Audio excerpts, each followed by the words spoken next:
नमस्कार, मैं प्रोफेसर गुरदीप हुडा। आज मेरा पटियाले का टूर था। आज मैंने पटियाला जाना था, लेकिन कुछ काम, घरेलू काम कुछ ऐसे पड़ जाते हैं जिसे हम कई चीज़ों को अपने काम में रुकावट डालनी पड़ती है, अपने काम को रोकना पड़ता है। लेकिन आज हमने टूर पे जाना था, इसलिए हमने कथा भी नहीं पढ़ी और सोचा क्यों ना आज घर के काम कुछ कर लिए जाएं। बेटे को रेडी किया, मैंने कहा चलो चलते हैं। छत पे खड़े थे और मेरे और बेटे के बीच में थोड़ी सी बातें होनी शुरू हो गई। मैंने कहा बेटा, इतना ग्रंथ, इतने वो पढ़ रहा था, कुछ गुरबानी के श्लोक पढ़ रहा था, कुछ गीता के सार पढ़ रहा था। तो मैंने देखा, मैंने कहा बेटा, इतना पढ़ने के बावजूद अगर हम घर में बैठेंगे, इनको यूटिलाइज नहीं करेंगे, इनको बांटेंगे नहीं, तो ज्ञान बढ़ेगा नहीं। कहता पापा जी, इनसे पढ़ने से ना संस्कार आते हैं। मेरी और बेटे के बीच में बातें चलनी शुरू होगी, वहीं बातें ही शुरू करूंगा मैं, वहीं से ही। मैंने कहा क्यों ना बेटा हम कैमरे के आगे खड़े हो जाएं और वहाँ पे डिस्कस करें, क्योंकि हम वहाँ पे डिस्कस करेंगे और मुझे भी अच्छा लगेगा कि लोगों को ज्ञान की बात मिली। मैंने कहा बेटा 15% ज्योतिष आती है, लेकिन जो मुझे नई बात लगती है ना, तो मैं कैमरे के आगे बोल देता हूँ। अपना घड़ा ना मटका खाली रखता हूँ। मैंने कहा बेटा, तेरे को तो कम से कम तुमने पूरे ग्रंथ पढ़ रखे हैं, तेरे को जुबानी सब कुछ आता है, तो तू मेरे पास आ, अब बातें करते हैं हम। कहता नहीं पापा जी, मेरे अभी ना, मैं अभी इस योग्य नहीं बना कि मैं कैमरे में आऊँ बातें करूँ। मैं कहा छोड़ दे, भूल जा कैमरा। मैं कहा तू मेरे साथ आके बातें कर। बेटा मेरी बात सुन बहुत ध्यान से। ज्ञान एक ऐसी नदी है, ज्ञान एक ऐसा दरिया है जो बेटा बहता रहे ना, वही अच्छा होता है। हाँ जी, ਜਿਹੜਾ ਦਰਿਆ ਹੈ ਨਾ ਪੁੱਤਰ, ਇਹ ਦਰਿਆ ਵਹਿੰਦਾ ਅੱਛਾ ਲੱਗੇ ਤਾਂ ਬਹੁਤ ਵਧੀਆ ਲੱਗਦਾ। ਕਿਉਂਕਿ ਜੇ ਕੋਈ ਵੀ ਨਦੀ, ਆਪਾਂ ਝਰਨਾ ਨਿਕਲਦਾ ਉੱਥੋਂ ਪਹਾੜੀਆਂ ਤੋਂ, ਆਪਾਂ ਜਾਂਦੇ ਘੁੰਮਣ ਵਾਸਤੇ ਹਿਲ ਸਟੇਸ਼ਨ, ਪਾਣੀ ਤੋਂ ਝਰਨਾ ਡਿੱਗਦਾ, ਉਹ ਝਰਨਾ ਅਗਰ ਉੱਥੇ ਖੜ ਜਾਵੇ ਸਮੈਲ ਆਲ ਪੈਂਦੀ ਆ। ਹਾਂਜੀ ਹਾਂਜੀ, ਪਾਣੀ ਰੁਕਿਆ ਰਹੇ, ਪਾਣੀ ਰੁਕਿਆ ਰਹੇ, ਸਮੈਲ ਆਉਂਦੀ ਆ। ਅਗਰ ਉਹ ਪਾਣੀ ਨੂੰ, ਉਹ ਪਾਣੀ ਅੱਗੋਂ ਪਾਣੀ ਅੰਦਰ ਹੋਰ ਆਉਂਦਾ ਰਹੇ, ਉਹ ਪਾਣੀ ਰਸਤਾ ਮਿਲ ਜਾਏ ਚੱਲਦਾ ਰਹੇ, ਜਿਹੜਾ ਬੰਦਾ ਪਾਣੀ ਪੀਊਗਾ ਉਹ ਤਾਜ਼ਾ ਪਾਣੀ ਪੀਊਗਾ। ਪਿਆ ਪਾਣੀ ਨਾ, ਜਦ ਰੁਕ ਜਾਵੇ ਪਾਣੀ ਨਾ, ਉਹਦੇ ਚ ਬਦਬੂ, ਜੀਵਾਣੂ ਪੈਦਾ ਹੋ ਜਾਂਦੇ, ਕਈ ਬਿਮਾਰੀਆਂ ਦਾ ਕਾਰਨ ਬਣ ਜਾਂਦੇ, ਕਈ ਬਿਮਾਰੀਆਂ ਦਾ ਕਾਰਨ ਬਣਦੇ ਆ। ਔਰ ਆਪਣਾ ਉਹ ਪਾਣੀ ਨੂੰ ਜਦੋਂ ਵਹਿੰਦਾ ਹੈ ਤੇ ਦੂਜਿਆਂ ਨੂੰ ਫਾਇਦਾ ਦਿੰਦਾ ਹੈ। ਹਾਂਜੀ ਬਿਲਕੁਲ ਬਿਲਕੁਲ। ਇਸ ਕਰਕੇ ਤੇਰੇ ਅੰਦਰ ਜਿਹੜੀ ਗਿਆਨ ਹੈ ਨਾ, ਇਹ ਵਹਿੰਦਾ ਹੀ ਚੰਗਾ ਲੱਗਦਾ ਹੈ, ਉੱਤਰ ਖੜਿਆ ਚੰਗਾ ਨਹੀਂ ਲੱਗਦਾਗਾ। ਇਸ ਕਰਕੇ ਮੈਂ ਚਾਹੁੰਦਾ ਸੀਗਾ ਤੂੰ ਮੇਰੇ ਨਾਲ ਗੱਲਾਂ ਕਰੇ। तेन पंजाबी चंगी लगती, पंजाबी च आप गल करते हैं। मुझे ऐसा लगता था कि मेरे साथ बातें करे, ये ज्ञान की बातें करे और मैं आपके साथ शेयर करूं। हाँ जी। पर मैं चाहना कि आप इस ज्ञान नूं वंडीए, तो थोड़ा पता लगे यार वाकई भी इन्ना ज्ञान होने के बावजूद आप गल्लां करिए, जिवें कि आप गल्लां करते गल्लां करिए। तुसीं मैनूं दसो, तू मैनूं दस, तू की कहना चाहना बेटा? पहलां तां सत श्री अकाल जी सारिआं नूं, नमस्ते। पहली बार मैं कैमरे दे अगे आया तो थोड़ा जिहा नर्वस भी फील कर रहा होवांगा। तुसीं देख सकते हो पसीना भी आ रहा मैं थोड़ा बहुत, शायद कॉफ़ी पीती है गर्म इस करके। तो बाकी मैं अपने मूँहों नहीं कहना चाहता कि मैं बहुत ज़्यादा ज्ञान का मालक हाँ या मैनूं बहुत ज़्यादा ज्ञान है। जिन्ना को परमात्मा ने मेरी बुद्धि विच पाया, छोटी जी बुद्धि विच, कोशिश करांगा उन्ना ही आप तुहाडे अगे रखण दी कोशिश करांगा। पहली गल तां देखो जी, इदां कि ज्ञान एक ऐसा सूरज है, एक ऐसी रोशनी है जिहदे बगैर हर एक इंसान अंधकार दे विच है, हनेरे दे विच है। जिवें गुरु नानक जी कहंदे जे सो चंदा उग वह सूरज चढ़े हजार, इत्ते चानण हुंदिआं गुर बिन घोर अंधार। तू बेटा ये गल कही है, बहुत वधिया गल कही, मैनूं बहुत वधिया लगी कि जे सो सूरज चढ़ जाना, चंद्रमा चढ़ जावे, इन्ने चानण भी होण तां भी गुर यानी ज्ञान। गुर दा मतलब हुंदा ज्ञान। गुर शब्द आपां किसी इंसान लई ला, देखो टीचर दे प्रति ला सकते हैं, पर असली पुराने बजुर्गों नूं पता होगा शायद गुर दा मतलब। कहंदे हुंदे सी यार तू आ गुर कित्थों लिया, गुर इज इक्वल टू गुण, यानी ये गुण कित्थों लिया। गुर दा मतलब हुंदा गुण, गुण दा मतलब हुंदा ज्ञान, भी ये तू ज्ञान कित्थों लैके आया। कहंदे भी जे इन्ना रोशनी होवे, इन्ने चानण होण, पर जे गुर नहीं हैगा ते उहदे बिना एक अंधकार दे विच इंसान जी रिहा है। रस्ते विच चलण लई जे रोशनी नहीं होगी तो ठेडे खाऊगा, ठोकरां खाऊगा, डिग भी सकदा, सੱਟ भी लग सकती है ਉਹਦੇ। ਤੇ ਇਸ ਲਈ ਜਿਹੜਾ ਗਿਆਨ ਦਾ ਦੀਵਾ ਸਾਡੇ ਹੱਥ ਵਿੱਚ ਹੋਣਾ ਬਹੁਤ ਜ਼ਰੂਰੀ ਹੈ, ਤਾਂ ਕਿ ਅਸੀਂ ਜ਼ਿੰਦਗੀ ਦੇ ਵਿੱਚ ਕੋਈ ਵੀ ਫੈਸਲਾ ਲਈਏ ਸਾਡਾ ਉਹ ਡਿਸੀਜਨ ਸਹੀ ਹੋਵੇ। ਕਿਉਂਕਿ ਜ਼ਰੂਰੀ ਨਹੀਂ ਹੁੰਦਾ ਕਿ ਹਰ ਟਾਈਮ ਸਾਡੇ ਮਾਂ ਪਿਓ, ਸਾਡੇ ਭੈਣ ਭਰਾ, ਸਾਡੇ ਸਾਕ ਸੰਬੰਧੀਆਂ ਸਾਡੇ ਨਾਲ ਹੋਣੀਆਂ, ਸਾਡੇ ਮਿੱਤਰ ਹਮੇਸ਼ਾ ਸਾਡੇ ਨਾਲ ਨਹੀਂ ਰਹਿੰਦੇ। ਕਈ ਵਾਰ ਸਾਨੂੰ ਐਸੇ ਫੈਸਲੇ ਕਰਨੇ ਪੈਂਦੇ ਆ, ਐਸੀ ਘੜੀ ਦੇ ਵਿੱਚ ਕਰਨੇ ਪੈਂਦੇ ਆ ਜਿੱਥੇ ਇਨਸਾਨ ਬਿਲਕੁਲ ਇਕੱਲਾ ਹੁੰਦਾ ਤੇ ਸਲਾਹ ਦੇਣ ਵਾਲਾ ਕੋਈ ਵੀ ਨਹੀਂ ਹੁੰਦਾ। ਤਾਂ ਐਸੇ ਟਾਈਮ ਦੇ ਵਿੱਚ, ਐਸੇ ਸਮੇਂ ਦੇ ਵਿੱਚ ਇੱਕ ਗਿਆਨ ਹੀ ਐਸੀ ਰੋਸ਼ਨੀ ਹੈ, ਗਿਆਨ ਹੀ ਐਸਾ ਚਾਨਣ ਹੈ ਜਿਹੜਾ ਸਾਨੂੰ ਦੱਸਦਾ ਕਿ ਇਹ ਰਸਤਾ ਤੇਰੇ ਲਈ ਸਹੀ ਹੈ, ਇਹ ਰਸਤਾ ਤੇਰੇ ਲਈ ਗਲਤ ਹੈ, ਤੇ ਤੂੰ ਚੰਗੇ ਰਾਹ ਤੇ ਚੱਲਣਾ ਹੈ ਜਾਂ ਮਾੜੇ ਤੇ ਚੱਲਣਾ ਹੈ। ਆਪਣਾ ਸਵਾਰ ਵੀ ਸਕਦੇ ਆ, ਵਿਗਾੜ ਵੀ ਆਪਣੇ ਹੱਥ ਹੀ ਹੁੰਦਾ ਵਿਗਾੜਨਾ। ਜਿਵੇਂ ਕਹਿੰਦੇ ਆ, ਦੀਨ ਗਵਾਇਆ ਦੁਨੀ ਸਿਉ, ਦੁਨੀ ਨਾ ਚਾਲੀ ਸਾਥ, ਪਾਏ ਕਹਾੜਾ ਮਾਰਿਆ ਗਾਫਲ ਆਪਣੇ ਹੱਥ। ਕਿ ਇਨਸਾਨ ਐਸਾ ਗਲਤੀ ਕਰ ਬੈਠਦਾ, ਐਸਾ ਡਿਸੀਜਨ ਲੈ ਬੈਠਦਾ ਕਈ ਵਾਰ, ਉਹ ਆਪਣੇ ਹੀ ਪੈਰ ਤੇ ਕੁਹਾੜਾ ਮਾਰ ਦਿੰਦਾ। ਕਿਉਂ? ਦੇਖੋ, ਗਲਤੀ ਦਾ ਕਾਰਨ ਪਹਿਲਾਂ ਲੱਭਣਾ ਪਏਗਾ ਕਿ ਗਲਤੀ ਦੀ ਬੁਨਿਆਦ ਕੀ ਸੀ। ਗਲਤੀ ਦੀ ਬੁਨਿਆਦ ਸੀ ਅਗਿਆਨਤਾ। ਜੇ ਉਹਨੂੰ ਪਤਾ ਹੁੰਦਾ ਕਿ ਮੈਂ ਗਲਤੀ ਕਰ ਰਿਹਾ ਤਾਂ ਉਹ ਗਲਤੀ ਨਾ ਕਰਦਾ। ਅਗਿਆਨਤਾ ਜੜ ਸੀ ਗਲਤੀ ਦੀ। ਹੁਣ ਐਸੀ ਕੀ ਚੀਜ਼ ਆ ਜਿਹੜੀ ਇਹ ਗਲਤੀ ਨੂੰ ਹੋਣ ਤੋਂ ਰੋਕਿਆ ਜਾ ਸਕੇ? ਇਹਦਾ ਇੱਕੋ ਹੀ ਤੋੜ ਆ ਕਿ ਉਹਨੂੰ ਦੱਸਿਆ ਜਾ ਸਕੇ ਕਿ ਭਾਈ ਇਹ ਚੀਜ਼ ਗਲਤ ਆ, ਤੂੰ ਇਹ ਨਹੀਂ ਕਰਨੀ। ਮਤਲਬ ਉਹਨੂੰ ਗਿਆਨ ਦਿੱਤਾ ਜਾ ਸਕਦਾ। बेटा बहुत वधिया गल कहती तुसी। मुझे बहुत आनंद आ रहा है कि बातें करने से कि मेरे जो ज्ञान है ना, ज्ञान का दीवा, जो ज्ञान का दिया है ना, वो हर इंसान के भीतर होना चाहिए। जैसे कि बानी की तुक बोली इन्होंने, बहुत अच्छी बोली, मुझे बहुत आनंद आता है। चाहे वो बानी की हो, चाहे वो गीता की हो, चाहे वो पुराण की हो, चाहे वो कुरान की हो, कोई भी तुक ज्ञान की हो, वो उसमें मैं बह जाता हूँ, मुझे अच्छी लगती है। जैसे कि सूर्य चढ़ रहा है, सूर्य हमारी आंखों में पड़ रहा है। मैंने बोला था इन सूर्य को नंगी आंख से तुम नहीं देख सकते। देखिए हमारी आंखों में नम हो रही हैं क्योंकि सूर्य की रोशनी से। अगर सूर्य की रोशनी की तरह चमकना चाहते हो, सुबह सूर्य उदय से पहले उठो, ताकि 5 मिनट होते हैं आपको सूर्य देव को देखने के लिए। आज हमने ऑफिस में जाना 7:30 बजे थे, लेकिन मैंने ऑफिस में नहीं, आज मैं पटियाला का टूर था, मैंने बताया हम बेटा और मैं कहीं जा रहे हैं, हम घरेलू काम होते हैं भाई, कई दफ़ा करने पड़ते हैं। देख बेटा, मैं कल वाले एपिसोड च क्या सी है, हर इंसान धीरूभाई अंबानी बन सकता। जी। हर इंसान बहुत करोड़पति बन सकता, हर इंसान गुरदीप अरोड़ा बन सकता। जी। लेकिन वो किवें बनेगा? देखो मेरे को ज्ञान जिन्ना कोई, मैं फिर मैंने अभी भी बता रहा हूँ क्योंकि मेरी बीच में बातें मेरे हिंदी में हो जाती है, बीच में पंजाबी, क्योंकि हिंदी में इसलिए बात करता हूँ पूरा हिंदुस्तान मेरी बात सुनता है।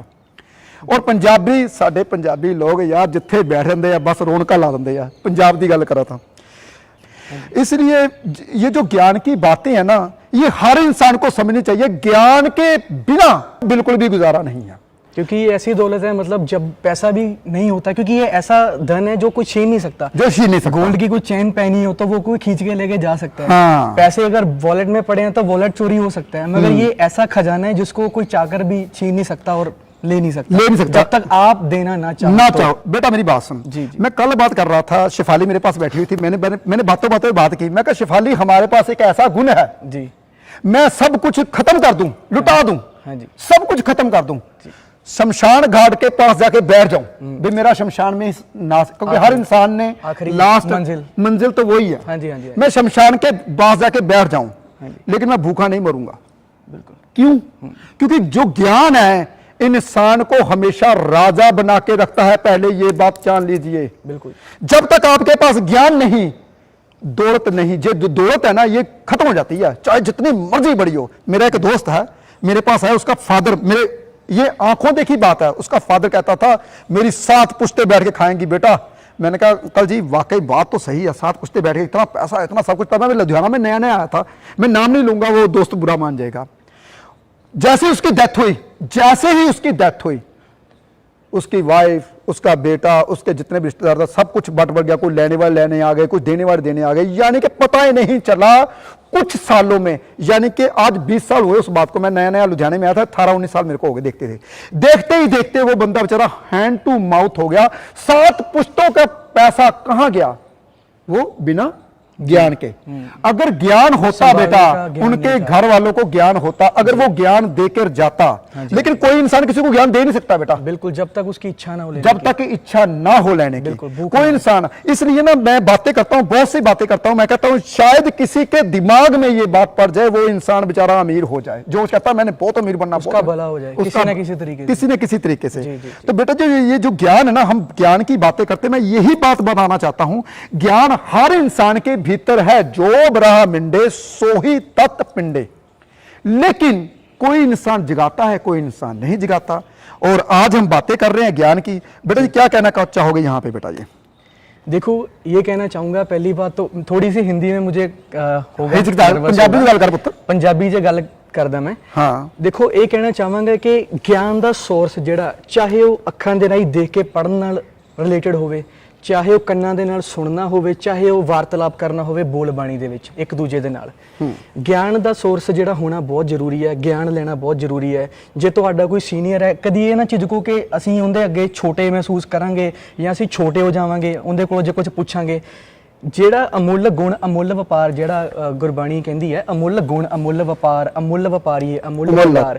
ਅਸਲ ਦੇ ਵਿੱਚ ਇਹ ਅਮੁੱਲ ਗੁਣ ਤੇ ਅਮੁੱਲ ਵਪਾਰ ਜਿਹਦਾ ਕੋਈ ਮੁੱਲ ਨਹੀਂ, ਇਹ ਉਹ ਵਪਾਰ ਹੈ ਕਿ ਜਿਹਦੇ ਕੋਲ ਘੱਟ ਹੈ ਉਹਨੂੰ ਦੇ ਦੇਣਾ ਤੇ ਜਿਹਦੇ ਕੋਲ ਜ਼ਿਆਦਾ ਹੈ ਉਹਦੇ ਕੋਲੋਂ ਲੈ ਲੈਣਾ।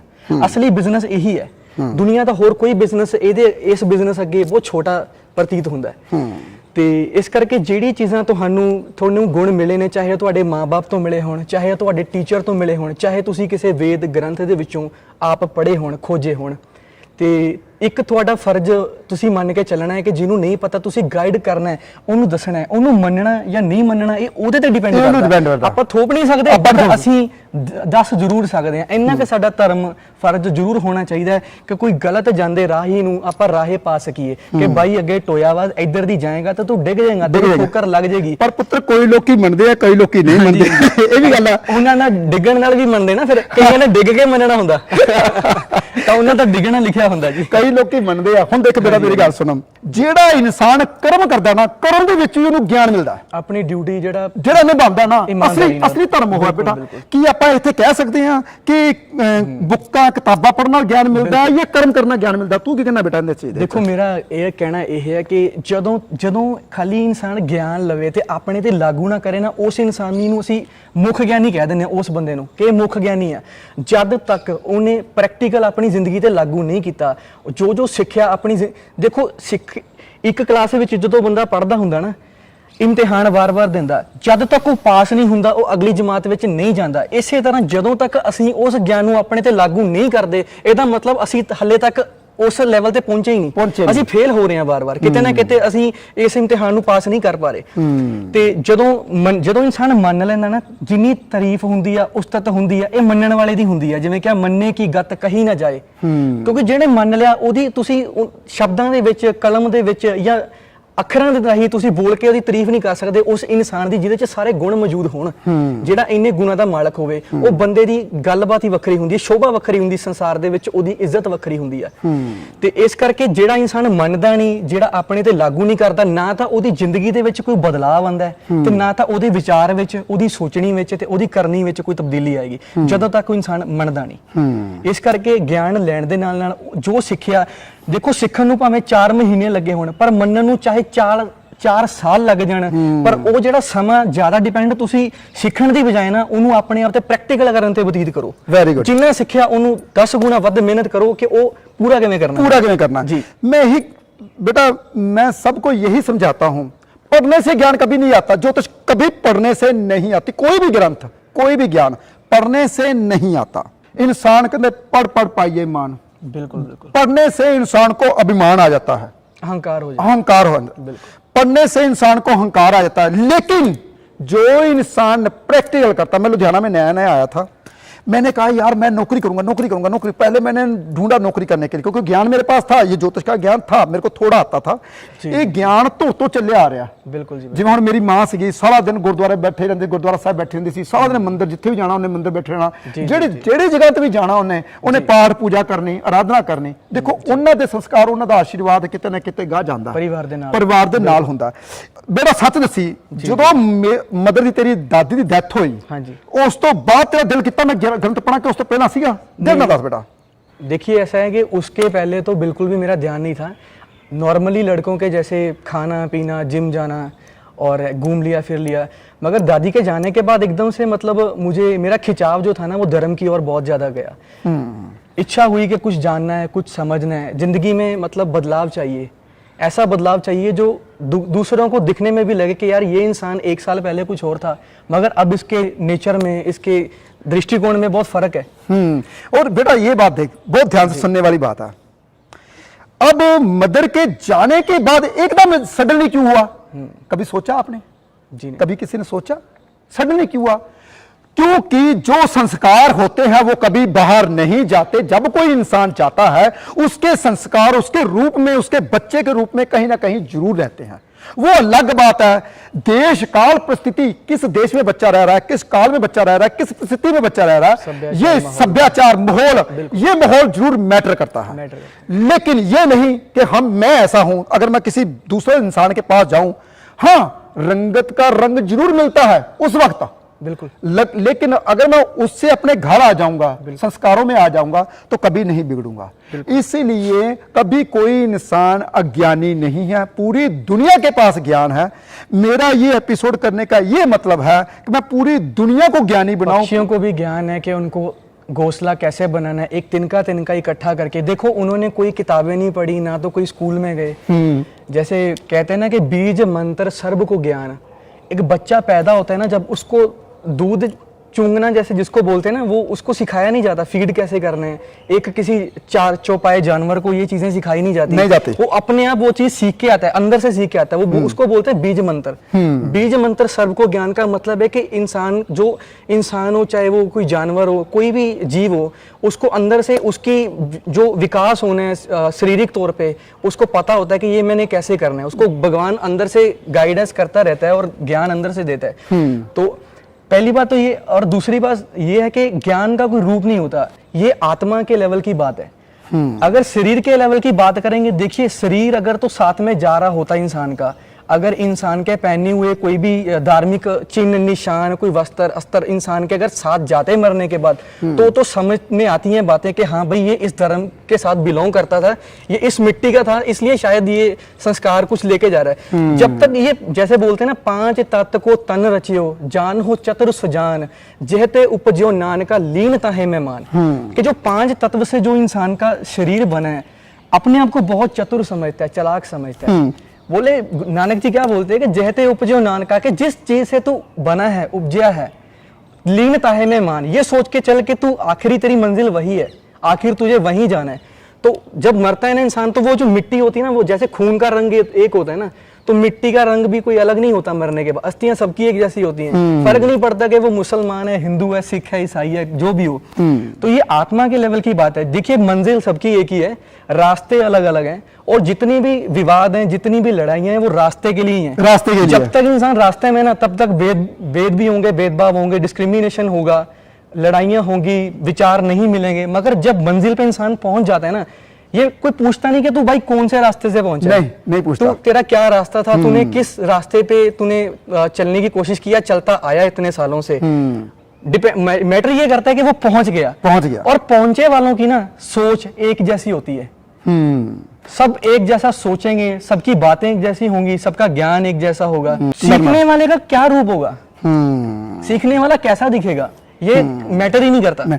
बेटा यही बात मैं बोलना चाहता हूं कि मैं पंडित हूं, क्या दिखने में मैं भेष बना लूं, तिलक लगा लूं, बोधी पहनती तो मैं पंडित बन गया। बिल्कुल, दिखने में। लेकिन तो दुनिया को बेवकूफ बनाया जा सकता है इन चीजों से। हाँ, इन चीजों से अपने आप को नहीं। बेटा अगर मान लीजिए मैंने कोई भेष नहीं ताना, लेकिन ज्ञान है, ज्ञान का ब्राह्मण उसको बोला जाता है जिसे ब्रह्मा का ज्ञान हो, ब्रह्मांड का ज्ञान हो, ब्रह्म का ज्ञान हो। बोले ना जैसे कह कबीर, जो ब्रह्म विचारे सो ब्राह्मण कहियत है हमारे। तो उसे ब्राह्मण कहते हैं भाई जिसको ब्रह्म का ज्ञान है। हमारे लिए ब्राह्मण दिखने वाला ब्राह्मण नहीं है। यानी कि ब्रह्म का ज्ञान, जो जिसके पास ज्ञान है वही सिख है, वही पंडित है, वही काजी है, वही ज्ञानी है। आत्मिक लेवल पे जो इंसान जिसके पास ज्ञान है, जिसके पास ज्ञान है, वही ज्ञानी है भाई, वही सच्चा सिख है, वही सच्चा पंडित है,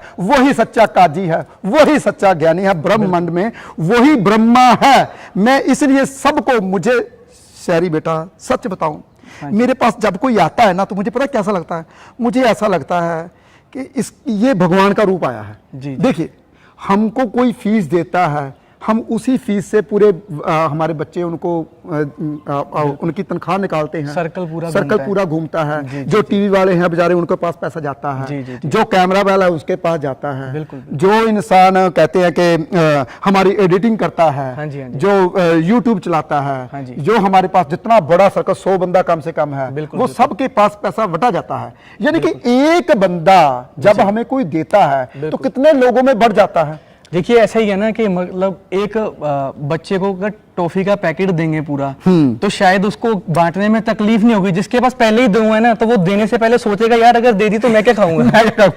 इसलिए आपको पता होना चाहिए मेरे को होने बहुत जरूरी है ताकि दूसरों को बांटूं मैं। अगर जो देखो ऐसा है ना भगवान देता भी उसी है जिसमें पता होता है कि बांटने का पोटेंशियल है और ये बंदा रखेगा नहीं, ये दे देगा। हाँ। जिसका पता होता है ना कि यार ये तो अपने लिए भी आने के बाद इसका जो लालच, एक देखो दो चीजें होती है, एक होती है लोड जिसे बोलते हैं जरूरत, एक होता है लोभ जो होता है लालच। लोड तो हर किसी की पूरी हो जाती है मगर लोभ कभी पूरा नहीं हो सकता। तो लोभी इंसान को परमेश्वर कभी इतना पैसा नहीं देता कि वो आगे बांटे, वो हमेशा कंजूस ही रह जाता है और अपने आप देखो ये ऐसी चीजें है ना, अगर इंसान बांटना चाहे तो ज्यादा से ज्यादा किसको देगा? अपने भाई को दे देगा, दोस्त को दे देगा, रिश्तेदारों में बांट देगा ज्यादा से ज्यादा। और जो खुले दिल का भी होगा तो चलो आजू बाजू जो गवांडी होंगे, जो नेबर्स होते हैं उनको दे देगा। मगर एक जो भगत इंसान होता है ना, एक अच्छा इंसान होता है ना, उसमें ये नहीं होती, उसको वो सब में बांटता है। तो ये ज्ञान भी एक ऐसी दौलत है जो जितनी भी बांटो ये खत्म नहीं होती, ये बढ़ती जाती है। तो इसमें कोई भेदभाव नहीं है कि ये खत्म होने वाला खजाना या नहीं है, वो बांटते रहो और मिलता जाएगा, कभी खत्म नहीं होगा। थोड़ी जी लोकेशन हम चेंज करते हैं क्योंकि धूप बहुत ज्यादा, हमें पसीना आ रहा है, हम लोकेशन को चेंज करेंगे, थोड़ी सी लोकेशन को हम चेंज करेंगे। बेटा मैं फिर उत्थे गल कहांगा कि शुरुआत अपनी हुई सी एक दरिया तो, भी दरिया नदी ਜਿਹੜੀ ਕੋਈ ਬਹਿੰਦੀ ਰਹੇ तो ਉਹ ਪਵਿੱਤਰ ਲੱਗਦੀ ਆ, ਸਾਫ਼ ਲੱਗਦੀ ਆ, ਉਹਨੂੰ ਆਪਾਂ ਪੀ ਵੀ ਲੈਂਦੇ ਆ, ਨਹਾ ਵੀ ਲੈਂਦੇ ਆ, ਲੇਕਿਨ ਜਿਹੜੀ ਰੁਕ ਜਾਵੇ ਤੇ ਉਹ ਨੁਕਸਾਨ ਕਰਦੀ। ਗਿਆਨ ਆਪਾਂ ਅਗਰ ਆਪਣੇ ਅੰਦਰ ਹੀ ਰੱਖ ਲੈਂਦੇ ਆ ਤੇ ਉਹ ਨੁਕਸਾਨ ਆ। ਜੀ ਜੀ ਜੀ, ਉਹਨੂੰ ਵੰਡਣਾ ਬਹੁਤ ਜ਼ਿਆਦਾ ਜ਼ਰੂਰੀ ਆ। ਤੇ ਗਿਆਨ ਨਾਲ ਕੀ ਹੋਊਗਾ? ਅਗਰ ਆਪਣੇ ਗਿਆਨ ਨਾਲ, ਆਪਾਂ ਗਿਆਨ ਦੀਆਂ ਗੱਲਾਂ ਕਰਦੇ ਪਏ ਆ, ਅਗਰ ਆਪਾਂ ਆਪਣੇ ਗਿਆਨ ਨਾਲ ਇੱਕ ਬੰਦੇ ਦਾ ਭਲਾ ਹੋ ਜਾਵੇ, ਇੱਕ ਬੰਦੇ ਦਾ, ਤੇ ਮੈਂ ਸਮਝਾਂਗਾ ਕਿ ਮੇਰੀ ਜ਼ਿੰਦਗੀ ਜੋ ਮੈਨੂੰ ਪ੍ਰਮਾਤਮਾ ਨੇ ਭੇਜਿਆ ਕਿਸੇ ਦਾ ਚੰਗਾ ਕਰਨ ਵਾਸਤੇ, ਉਹ ਮੇਰਾ ਰਾਸ ਆ ਗਿਆ। ਤੂੰ ਕੀ ਕਹਿਣਾ ਚਾਹੁੰਦਾ ਬੇਟਾ ਇਹਦੇ 'ਚ? ਦੇਖੋ ਜੀ ਮੈਂ ਸ਼ਾਇਦ ਇੰਨਾ ਚਿਰ ਤਾਂ ਨਹੀਂ ਤੁਹਾਡੇ ਅੱਗੇ ਕਦੀ ਇੰਨੀ ਵਿਚਾਰ ਕੀਤੀ ਜਾਂ ਕੈਮਰੇ ਅੱਗੇ ਇਸ ਕਰਕੇ ਨਹੀਂ ਆਇਆ ਕਿਉਂਕਿ ਮੈਨੂੰ ਕਿਤੇ ਨਾ ਕਿਤੇ ਲੱਗਦਾ ਸੀਗਾ ਕਿ ਹਜੇ ਮੇਰੇ 'ਚ ਕੋਈ ਕਮੀ ਹੈ। ਪਹਿਲਾਂ ਸ਼ਾਇਦ ਮੈਂ ਆਪਣੀਆਂ ਕਮੀਆਂ ਨੂੰ ਦੂਰ ਕਰਾਂ ਜਾਂ ਆਪਣੇ ਆਪ ਨੂੰ ਉਸ ਲੈਵਲ ਤੇ ਲੈ ਕੇ ਜਾਵਾਂ ਕਿ ਜਿਸ ਲੈਵਲ ਤੇ ਮੈਂ ਦੁਨੀਆ ਅੱਗੇ ਖੜ ਕੇ ਬੋਲਣ ਜੋਗਾ ਹੋਵਾਂ। ਕਿਉਂਕਿ ਕਿਤੇ ਨਾ ਕਿਤੇ ਵੀ ਮੈਸੇਜ ਮਿਲਦਾ ਹੈ ਕਿ ਜਿਸਕੇ ਅੰਤਰ ਬਸੈ ਨਿਰੰਕਾਰ ਤਿਸ ਕੀ ਸੀਖ ਤਰੈ ਸੰਸਾਰ। ਮਤਲਬ ਜਬ ਤੱਕ ਜਦੋਂ ਤੱਕ ਤੁਹਾਡੇ ਵਿੱਚ ਉਹ ਗੱਲਬਾਤ ਨਹੀਂ ਹੈ, ਤੁਹਾਡੇ 'ਚ ਉਹ ਦਮ ਨਹੀਂ ਹੈ, ਤੁਸੀਂ ਬੋਲੋਗੇ ਵੀ ਨਾ, ਸਮਝਾਉਣ ਦੀ ਕੋਸ਼ਿਸ਼ ਵੀ ਕਰੋਗੇ, ਉਹ ਵਿਅਰਥ ਜਾਊਗਾ, ਉਹਦਾ ਅਸਰ ਨਹੀਂ ਹੋਊਗਾ। ਜਦੋਂ ਤੁਹਾਡੇ ਅੰਦਰ ਉਹ ਪਾਵਰ ਆ ਜਾਂਦੀ ਹੈ, ਤੁਹਾਡੇ ਅੰਦਰ ਤੁਸੀਂ ਉਹਨਾਂ ਭਰ ਜਾਂਦੇ ਹੋ, ਤੁਹਾਡਾ ਇੱਕ ਬੋਲ ਵਜਨਦਾਰ ਹੈ। ਤੁਸੀਂ ਜੋ ਕਿਸੇ ਨੂੰ ਗੱਲ ਦੱਸਦੇ ਹੋ, ਉਹ ਚਾਹੇ ਮੰਨਣਾ ਨਾ ਵੀ ਚਾਹੁੰਦਾ ਹੋਵੇ, ਨਾ ਵੀ ਉਹਦੀ ਇੱਛਾ ਹੋਵੇ ਮੰਨਣ ਦੀ, ਪਰ ਉਹਨੂੰ ਮੰਨਣੀ ਪੈ ਜਾਂਦੀ ਹੈ ਕਿਉਂਕਿ ਅੰਦਰੋਂ ਆਤਮਾ ਉਹਦੀ ਉਪਦੇਸ਼ ਕਰਦੀ ਹੈ, ਉਹਨੂੰ ਪ੍ਰੇਰਦੀ ਹੈ ਕਿ ਤੂੰ ਕਰ, ਇਹਨੂੰ ਮੰਨ। ਬੇਟਾ ਮੇਰੀ ਗੱਲ ਸੁਣ, ਇੱਕ ਗੱਲ ਹੋਰ, ਜੇ ਮੰਨ ਲਓ ਕਿ ਮੈਨੂੰ ਅੱਜ ਪਤਾ ਚੱਲਿਆ, ਅੱਜ ਮੈਨੂੰ ਪਤਾ ਲੱਗਾ ਹੈ ਕਿ ਯਾਰ ਮੈਂ ਜਦੋਂ ਸਵੇਰ ਤੜਕੇ ਉੱਠਣ ਲੱਗਾ ਨਾ ਜੀ ਜੀ ਤੇ ਮੈਂ ਕਰੋੜਪਤੀ ਬਣ ਗਿਆ ਜੀ, ਮੈਨੂੰ ਪਤਾ ਲੱਗਾ ਅੱਜ ਕਿ ਬੈਨੀਫਿਟ ਹੋ ਰਿਹਾ, ਮੈਨੂੰ ਬੈਨੀਫਿਟ ਹੋ ਰਿਹਾ ਜੀ ਜੀ ਜੀ। ਅਗਰ ਮੈਨੂੰ ਇਹ ਪਤਾ ਲੱਗਾ ਯਾਰ ਮੇਰੇ ਕੱਲੇ ਸਵੇਰੇ ਉੱਠਣ ਨਾਲ ਮੈਂ ਇੰਨਾ ਅਮੀਰ ਬਣਿਆ ਵਾਂ ਤੇ ਮੈਂ ਲੋਕਾਂ ਨੂੰ ਵੀ ਦੱਸਾਂ ਸਵੇਰ ਤੜਕੇ ਉੱਠੋ ਬਈ ਅਮੀਰ ਬਣ ਜਾਓ।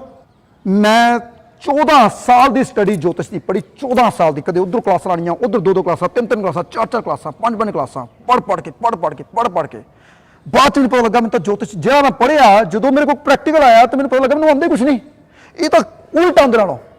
बिल्कुल, जब मैंने लोगों के साथ बातचीत शुरू की, जब मैंने प्रैक्टिस की, तब मेरे को पता, मैं अपनी ज्योतिष की बात करूं तो मैं ज्योतिषी हूं। हाँ जी हाँ जी हाँ जी। तू बेटा अपना काम कर रहा है, तू कोई बंदा जैसे साइकिल चला रहा है, कोई रिक्शा चला रहा है, अगर मैं उसकी बात ही करूं, वो बंदा उठते रक्षा चला रहा है, सीख के आ रहा है भी रक्षा ऐसे चलता है, उसको पैडल लगाए जाते हैं, उसके चैन पड़ती है, जब वो चैन से पिछले 2 टायर चलते हैं, पिछले 2 टायरों का जो वजन है आगे पे चलता है, रक्षा दौड़ता है। ये किताब में लिखा गया, उन रक्षा ऐसे चलता है, पैडल लगाऊंगा ऐसे चलता, अगे आए खड्डा फटक दिन डिग पवे, वो खड्डे ਦੇ ਵਿੱਚ ਤਾਂ ਦਿਖਿਆ ਨਹੀਂ, ਖੱਡਾ ਅੱਗੇ ਆਏਗਾ, ਤੂੰ ਡਿੱਗੇਗਾ, ਖੱਡੇ ਤੋਂ ਪਾਸੇ ਕਰਨਾ, ਇਹਨੂੰ ਘੁਮਾਉਣਾ ਵੀ ਹੈ ਸੈਂਟਰ ਨੂੰ, ਉਹ ਆਪਣਾ ਡਿਸੀਜਨ ਬੰਦੇ ਨੂੰ ਲੈਣਾ ਪੈਂਦਾ ਮੌਕੇ ਤੇ। ਬਿਲਕੁਲ ਬਿਲकुल। और ਜਿਹੜੀ ਵੀ ਕੋਈ ਕਿਤਾਬ ਹੈ ਨਾ, ਉਹ ਤੁਹਾਨੂੰ ਮੌਕੇ ਤੇ ਡਿਸੀਜਨ ਲੈਣਾ ਪੈਂਦਾ। ਜਿਹੜਾ ਗਿਆਨ ਹੈ ਨਾ, ਗਿਆਨ ਜਿੰਨੀਆਂ ਵੀ ਕਿਤਾਬਾਂ, ਜਿੰਨੇ ਵੀ ਗ੍ਰੰਥ ਹੈ, ਇਹ ਗਿਆਨ ਤੁਹਾਨੂੰ ਇੱਕ ਰਸਤਾ ਦਿਖਾਉਂਦਾ। ਬਿਲਕੁਲ ਬਿਲकुल। ਉਹ ਰਸਤੇ ਤੇ ਤੁਸੀਂ ਖੁਦ ਚੱਲਣਾ ਹੈ, ਬਿਲकुल अपने हाथ। लेकिन ज्ञान होना बहुत ज्यादा जरूरी, अगर ज्ञान होएगा तो ही रास्ता चुना जाएगा। बिल्कुल बिल्कुल। तो तू बेटा लास्ट इत्थे की कहना चाहना बेटा? देखो यही कहना चाहांगा कि इंसान जरिया बन सकता है किसी नूं ਸਿੱਖਿਆ ਦੇਣ ਦਾ, ਕਿਸੇ ਨੂੰ ਗਾਈਡ ਕਰਨ ਦਾ। ਤੇ ਜਿੱਥੇ ਤੱਕ ਤੁਹਾਨੂੰ ਲੱਗਦਾ ਹੈ ਕਿ ਸਾਹਮਣੇ ਵਾਲਾ ਇਨਸਾਨ ਬਹੁਤ ਸਾਫ਼ ਦਿਲ ਦਾ ਹੈ ਤੇ ਗੁੱਡ ਲਿਸਨਰ ਹੈ, ਇੱਕ ਹੁੰਦੀ ਬਹੁਤ ਵਧੀਆ ਕੁਆਲਿਟੀ ਹੈ ਕਿ ਇੱਕ ਇਨਸਾਨ ਲਿਸਨਰ ਵੀ ਹੋਣਾ ਚਾਹੀਦਾ, ਕਿਉਂਕਿ ਕਈ ਹੁੰਦੇ ਆ ਜਿਹੜਾ ਬੋਲਦੇ ਨੇ ਜ਼ਿਆਦਾ ਤੇ ਸੁਣਦੇ ਘੱਟ। ਤੇ ਜਦੋਂ ਤੱਕ ਤੁਹਾਨੂੰ ਲੱਗਦਾ ਕਿ ਉਹ ਬੰਦਾ ਸੁਣਨ ਵਾਲਿਆਂ ਦੇ ਵਿੱਚੋਂ ਆ, ਤੁਸੀਂ ਆਪਣਾ ਪੱਖ ਅੱਗੇ ਉਹਦੇ ਰੱਖੋਗੇ ਤਾਂ ਉਹ ਤੁਹਾਡੀ ਸੁਣੂਗਾ ਵੀ ਤੇ ਮੰਨੂਗਾ ਵੀ। ਤਾਂ ਉਹ ਇੱਥੇ ਵੀ ਇੱਕ ਤੁਕ ਆਉਂਦੀ ਹੈ, ਸੁਣੀਏ ਸਿੱਧ ਪੀਰ ਸੁਰਨਾਥ। ਹਾਂਜੀ, ਸੁਣਨ ਵਾਲੇ ਦੀ ਬਹੁਤ ਮਹਾਨਤਾ ਦੱਸੀ ਗਈ ਹੈ, ਬਹੁਤ ਮਹਾਨਤਾ। ਸੁਣਨ ਨਾਲ ਬੰਦਾ ਸਿੱਧਾ ਹੋ ਜਾਂਦਾ, ਪੀਰ ਬਣ ਜਾਂਦਾ, ਨਾਥ ਬਣ ਜਾਂਦਾ ਵਾ, ਸੁਣਨ ਨਾਲ ਹੀ ਸਭ ਕੁਝ। ਸੁਣਨ ਨਾਲ। ਤੇ ਇੱਕ ਐਸੇ ਬੰਦੇ ਨਾਲ ਵੀ ਮੱਥਾ ਮਾਰਨ ਤੋਂ ਮਨਾ ਕੀਤਾ, ਕਹਿੰਦੇ ਦੇ ਲੰਮੀ ਨਦਰ ਨਿਹਾਲੀ ਹੈ, ਪੜ ਅੱਖਰ ਇਹੋ ਬੂਝੀਐ, ਮੂਰਖ ਨਾਲ ਨਾ ਲੂਝੀਐ। ਕਿ ਤੁਸੀਂ ਲੰਬਾ ਸੋਚੋ, ਉਸ ਇਨਸਾਨ ਨਾਲ ਗੱਲਬਾਤ ਐਸੀ ਨਾ ਕਰੋ ਜਿਹੜੀ ਤੁਹਾਡੀ ਬਹਿਸ ਵਿੱਚ ਤਬਦੀਲ ਹੋ ਜਾਵੇ। ਫਿਰ ਐਸੇ ਇਨਸਾਨ ਨੂੰ ਇੱਕ ਐਸੀ ਵੀ ਐਗਜ਼ਾਮਪਲ ਦਿੱਤੀ ਹੈ, ਕਹਿੰਦੇ ਵੀ ਕਬੀਰਾ ਝੰਖ ਨਾ ਝੰਖੀਐ, ਤੁਮਰੋ ਕਹਿਓ ਨਾ ਹੋਏ, ਕਰਮ ਕਰੀਮ ਜੋ ਕਰ ਰਹੇ ਮੇਟ ਨਾ ਸਕੈ ਕੋਏ। ਕਿ ਤੇਰੇ ਕਲਪਣ ਨਾਲ ਕੀ ਹੁੰਦਾ, ਕੀ ਹੁੰਦਾ ਵੀ ਜੋ ਕਰਨਾ ਉਹ ਪਰਮੇਸ਼ਰ ਨੇ ਕਰਨਾ। ਬੜੀ ਜਗ੍ਹਾ ਜਗ੍ਹਾ ਤੇ ਰੋਕਿਆ ਵੀ ਹੈ ਕਿ ਤੂੰ ਮੂਰਖ ਨਾਲ ਬਹਿਸ ਨਹੀਂ ਕਰਨੀ, ਤੂੰ ਆਪਣੇ ਗਿਆਨ ਦੀ ਕਦਰ ਨਹੀਂ ਘਟਾਉਣੀ। ਕਹਿੰਦੇ ਨਾ ਰਾਮ ਪਦਾਰਥ ਪਾਏ ਕੈ, ਕਬੀਰਾ ਗਾਂਠ ਨਾ ਖੋਲ। ਹੁਣ ਕਿਉਂ ਨਾ ਖੋਲ? ਕਿਉਂਕਿ ਨਹੀਂ ਪੱਟਣ ਨਹੀਂ ਪਾਰਖੂ, ਨਹੀਂ ਗਾਹਕ ਨਹੀਂ ਮੋਲ। ਪੱਟਣ ਦਾ ਮਤਲਬ ਕਿ ਜਿਹੜੀ ਐਸੀ ਜਗ੍ਹਾ ਜਿੱਥੇ ਆਪਾਂ ਉਸ ਚੀਜ਼ ਨੂੰ ਵੇਚਣਾ, ਮੰਨ ਲਓ ਕੋਈ ਮੰਡੀ ਹੈ, ਕਹਿੰਦੇ ਨਾ ਤਾਂ ਐਸੀ ਮੰਡੀ ਹੈ ਜਿੱਥੇ ਤੂੰ ਜਾ ਕੇ ਉਹਨੂੰ ਵੇਚੇ, ਤੇ ਨਾ ਤਾਂ ਕੋਈ ਖਰੀਦਦਾਰ ਹੈ ਜਿਹੜਾ ਖਰੀਦਣਾ ਚਾਹਵੇ, ਤੇ ਨਾ ਤਾਂ ਉਸ ਚੀਜ਼ ਦਾ ਕੋਈ ਮੁੱਲ ਹੈ ਜਿਹੜਾ ਉਹ ਬੰਦਾ ਮੁੱਲ ਦੇ ਕੇ ਤੇ ਚੀਜ਼ ਖਰੀਦ ਲਵੇ। ਤਾਂ ਇਸ ਕਰਕੇ ਤੂੰ ਇਹ ਆਪਣਾ ਗਿਆਨ, ਆਪਣੀ ਬੁੱਧੀ ਤੂੰ ਆਪਣੇ ਕੋਲੇ ਰੱਖ ਤਾਂ ਕਿ ਉਹਦੀ ਜਗ੍ਹਾ ਜਗ੍ਹਾ ਤੇ ਕਦਰ ਨਾ ਘਟੇ, ਉਹਦੀ ਬੇਇੱਜ਼ਤੀ ਨਾ ਹੋਵੇ। ਸੋ ਇਹ ਚੀਜ਼ਾਂ ਦੇਖਣੀਆਂ ਪੈਂਦੀਆਂ ਕਈ ਵਾਰ ਇਨਸਾਨ ਨੂੰ। ਤੇ ਬਾਕੀ ਮੇਰਾ ਮੰਨਣਾ ਇਹ ਹੈ ਕਿ ਜਿੱਥੇ ਪਰਮਾਤਮਾ ਨੇ ਚਾਹਣਾ, ਜਿੱਥੇ ਪਰਮੇਸ਼ਰ ਦੀ ਇੱਛਾ ਹੋਵੇ, ਗੋਡ ਦੀ ਇੱਛਾ ਹੋਵੇ ਕਿ ਜਿਹੜੇ ਇਨਸਾਨ ਨੂੰ ਮੈਸੇਜ ਮੈਂ ਦੇਣਾ ਜਾਂ ਮੇਰੇ ਜਰੀਏ ਦਿੱਤਾ ਜਾਣਾ ਹੈ, ਉਹ ਕੁਦਰਤੀ ਆਪਣੇ ਕੋਲੋਂ ਐਸਾ ਮਾਹੌਲ ਬਣ ਜਾਣਾ ਹੈ ਜਾਂ ਐਸਾ ਉਹਦੇ ਕਰਮ ਅੱਛੇ ਹੋਣੇ ਨੇ ਕਿ ਉਹਨੇ ਲੈਣਾ ਹੈ। ਤਾਂ ਕਈ ਬੰਦੇ ਸਿਰ ਖੁਰਕ ਕੇ ਲੰਘ ਜਾਂਦੇ ਆ, ਅਗਲਾ ਕਹਿੰਦਾ ਯਾਰ ਕਾਹਨੂੰ ਬਕ ਕਰੀ ਜਾਂਦਾ, ਚੁੱਪ ਵੀ ਨਹੀਂ ਹੁੰਦਾ ਇਹ, ਮੈਂ ਤਾਂ ਭੱਜਿਆ ਇੱਥੋਂ, ਮੇਰਾ ਟਾਈਮ ਖਰਾਬ ਕਰ ਰਿਹਾ। ਤਾਂ ਸਹੀ, ਤੇ ਆਪਣੀ ਕਈ ਵਾਰ ਇੱਛਾ ਹੋਊਗੀ ਵੀ ਨਾ ਕਿ ਆਪਾਂ ਇਹ ਬੰਦੇ ਨੂੰ ਗਿਆਨ ਦੇਣਾ, ਤਾਂ ਐਸਾ ਪਰਮੇਸ਼ਰ ਬੁੱਧ ਬਣਾ ਦਿੰਦਾ ਕਿ ਆਪਾਂ ਨੂੰ ਗਿਆਨ ਆਉਂਦਾ ਹੀ ਨਹੀਂ, ਇਨਸਾਨ ਸਭ ਕੁਝ ਭੁੱਲ ਜਾਂਦਾ। ਕਈ ਵਾਰ ਮੇਰੇ ਦਿਲ 'ਚ ਹੁੰਦਾ ਕਿ ਨਹੀਂ ਨਾ ਮੈਂ ਗੱਲਾਂ ਸਾਂਝੀਆਂ ਕਰਾਂ, ਇਹਨੂੰ ਮੈਂ ਸਿੱਖਿਆ ਦੇਵਾਂ, ਪਰ ਮੈਂ ਉਸ ਟਾਈਮ ਸਭ ਕੁਝ ਭੁੱਲ ਜਾਂਦਾ, ਕਿਉਂਕਿ ਇਹ ਮੈਂ ਤਾਂ ਬੋਲ ਨਹੀਂ ਰਿਹਾ, ਪਰਮਾਤਮਾ ਅੰਦਰੋਂ ਬੁਲਾ ਰਿਹਾ, ਉਹ ਬੁਲਾ ਰਿਹਾ, ਮੈਂ ਬੋਲ ਰਿਹਾ, ਮੈਂ ਕੌਣ ਹੁੰਦਾ ਬੋਲਣ ਵਾਲਾ। ਤੇ ਜਿਹਨੂੰ ਨਹੀਂ ਪਰਮਾਤਮਾ ਚਾਹੁੰਦਾ ਨਾ ਕਿ ਇਹਨੂੰ ਕੋਈ ਸਿੱਖਣ ਨੂੰ ਮਿਲੇ, ਉਦੋਂ ਤੁਹਾਨੂੰ ਕੁਝ ਵੀ ਨਹੀਂ ਆਉਣਾ। ਤੇ ਜਿਹਨੂੰ ਪਰਮਾਤਮਾ ਚਾਹੁੰਦਾ ਕਿ ਇਹ ਬੰਦਾ ਇੱਥੋਂ ਸਿੱਖ ਕੇ ਕੋਈ ਜਾਵੇ ਤੇ ਕਿਸੇ ਦਾ ਭਲਾ ਕਰੇ ਜਾਂ ਇਹਦਾ ਭਲਾ ਹੋਵੇ, ਉਦੋਂ ਬਦੋ ਬਦੀ ਐਸਾ ਮਾਹੌਲ ਬਣ ਜਾਣਾ, ਐਸਾ ਸਮਾਂ ਬਣ ਜਾਣਾ ਕਿ ਉਹਨੂੰ ਤੁਹਾਡੇ ਕੋਲ ਰੁਕਣਾ ਵੀ ਪੈਣਾ, ਬੈਠਣਾ ਵੀ ਪੈਣਾ। ਹੋ ਸਕਦਾ ਗੱਡੀ ਚੱਲਦੇ ਚੱਲਦੇ ਉਹਦੀ ਗੱਡੀ ਦਾ ਟਾਇਰ ਪੈਂਚਰ ਹੋ ਜਾਵੇ, ਉਹਨੂੰ 40-45 ਮਿੰਟ ਲੱਗ ਜਾਣ ਆਪਣਾ ਚੇਂਜ ਕਰਦੇ ਨੂੰ, ਸਪੇਅਰ ਦਿਮਾਗ 'ਚ ਕੋਈ ਗੱਲ ਪੈ ਜਾਵੇ, ਤੁਸੀਂ ਉਹਨੂੰ ਮਿਲ ਜਾਵੋ ਜਾਂ ਤੁਹਾਡੇ ਨਾਲ ਉਹਦਾ ਮਿਲਾਪ ਹੋ ਜਾਵੇ, ਤੁਸੀਂ ਉੱਥੇ ਬੈਠੋ, ਖਾਓ ਪੀਓ, ਕੋਈ ਵੀ ਬਹਾਨਾ ਬਣ ਸਕਦਾ। ਜਦੋਂ ਜਿਹੜੀ ਬੰਦੇ ਨੂੰ ਸਿੱਖਿਆ ਮਿਲਣੀ ਹੈ, ਉਹ ਪਰਮਾਤਮਾ ਦੀ ਜਿਹੜਾ ਰੰਗ ਨੇ, ਉਹਦੇ ਨਿਆਰੇ ਨੇ, ਉਹਦੀ ਲੀਲਾ ਦਾ ਬੇਟਾ ਇਹ ਵੀ ਗੱਲ ਇੱਥੇ ਹੁੰਦੀ ਹੈ ਨਾ ਜੀ, ਜਿਹਦੇ ਤੇ ਪ੍ਰਮਾਤਮਾ ਤੂੰ ਕਹਿੰਦਾ ਜਦੋਂ ਪ੍ਰਮਾਤਮਾ ਕਿਸੇ ਤੇ ਮਿਹਰ ਕਰਦਾ ਉਦੋਂ ਹੋਣੀ ਆ, ਨਹੀਂ ਤਾਂ ਨਹੀਂ ਹੋਣੀ। ਲੇਕਿਨ ਮਿਹਰ ਵੀ ਮੈਂ ਕਹਿੰਦਾ ਉਦੋਂ ਹੁੰਦੀ ਹੈ ਜਦੋਂ ਇਨਸਾਨ ਦੂਜਾ ਬਾਰੇ ਸੋਚਦਾ। ਮਿਹਰ ਦਾ ਪਾਤਰ ਵੀ ਹੋਣਾ ਚਾਹੀਦਾ, ਮਿਹਰ ਦੇ ਕਾਬਿਲ ਵੀ ਹੋਣਾ ਚਾਹੀਦਾ। ਹਰ ਇੱਕ ਤੇ ਮਿਹਰ, ਦੇਖੋ ਮਿਹਰ ਲੈਣੀ ਵੀ ਆਪਦੇ ਹੱਥ, ਹਰ ਇੱਕ ਤੇ ਮਿਹਰ ਨਹੀਂ ਹੁੰਦੀ, ਅਰਦਾਸਾਂ ਕਰਕੇ ਮਿਹਰ ਨਹੀਂ ਹੁੰਦੀ। ਮਿਹਰ ਦੇਖੋ ਪਰਮਾਤਮਾ ਦੇਖੋ ਇਸ ਕਨਸੈਪਟ ਕਿੱਦਾਂ ਕੰਮ ਕਰਦਾ ਹੈ। ਇੱਕ ਬੰਦਾ ਜਿਹਦੇ ਕੋਲ 100 ਸੀਸੀ ਦਾ ਬਾਈਕ ਹੈ, ਉਹਦੇ ਤੇ ਵੀ ਉਹ ਟਿਕਦਾ ਨਹੀਂ, ਉਹ ਛੂ ਕਰਕੇ ਲੰਘਿਆ ਫਿਰਦਾ, ਨਾਲੇ ਆਪਦਾ ਨੁਕਸਾਨ ਕਰਦਾ ਨਾਲੇ ਦੂਜੇ ਦਾ ਕਰਾਉਂਦਾ। ਉਹ ਮੰਗੇ ਅਰਦਾਸਾਂ ਕਰੇ ਕਿ ਵੀ ਮੈਨੂੰ 1000 ਸੀਸੀ ਵਾਲੀ ਸੁਪਰ ਬਾਈਕ ਮਿਲ ਜੇ, ਪਰਮੇਸ਼ਰ ਨਹੀਂ ਦਊਗਾ। ਪਤਾ ਉਹਨੂੰ ਇਹ ਚੀਜ਼ ਨਹੀਂ ਸੰਭਲਦੀ ਪਈ, ਇਹਦੇ ਨਾਲ ਨੁਕਸਾਨ ਕਰ ਰਿਹਾ। ਜਦੋਂ ਮੈਂ ਦੂਜੀ ਚੀਜ਼ ਦਊਂਗਾ ਤਾਂ ਇਹਦਾ ਬੇੜਾ ਕਰਕੇ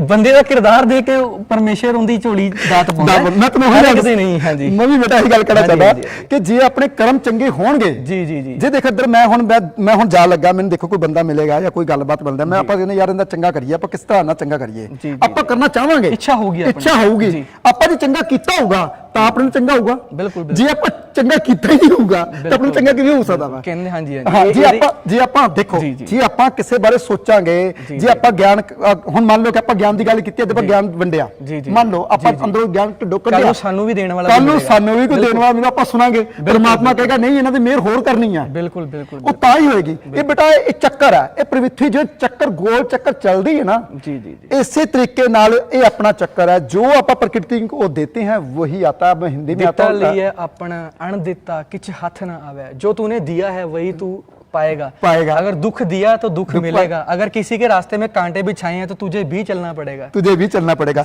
ये देखिए, Concept है अगर हम nature का। गेहूं का एक दाना बोते हैं तो गेहूं के 20 दाने आते हैं जी। गेहूं बीज के कभी चावल नहीं आता भाई। इसीलिए जो आप कुदरत को दे गए घूम घुमा के आपके पास वापस आने वाला है। आज का हमारा यहीं पे विश्राम लेते हैं। अगर आप चाहते हैं कि हम ऐसी बातें करते रहे, ये मेरा बेटा है और मैं चाहता, अगर आप चाहते हैं कि हम ज्ञान की बातें ऐसी करते रहे, बीच बीच में ज्योतिष की बातें मैं करता रहूंगा, अगर हम ज्ञान की बातें करते रहे, कमेंट में हमें जरूर लिखना और इस एपिसोड को ज्यादा से ज्यादा लोगों तक शेयर कीजिए ताकि आपकी वजह से किसी का एक का भला हो जाए। ओम नमः शिवाय।